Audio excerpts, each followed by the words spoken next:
You ask Tiger to solve. This deals with linear equations with one unknown. The final result is m equals 10.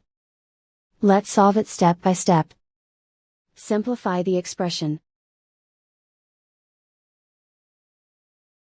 Group all constants on the right side of the equation.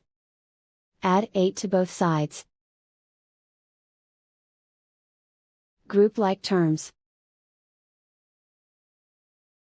Simplify the arithmetic.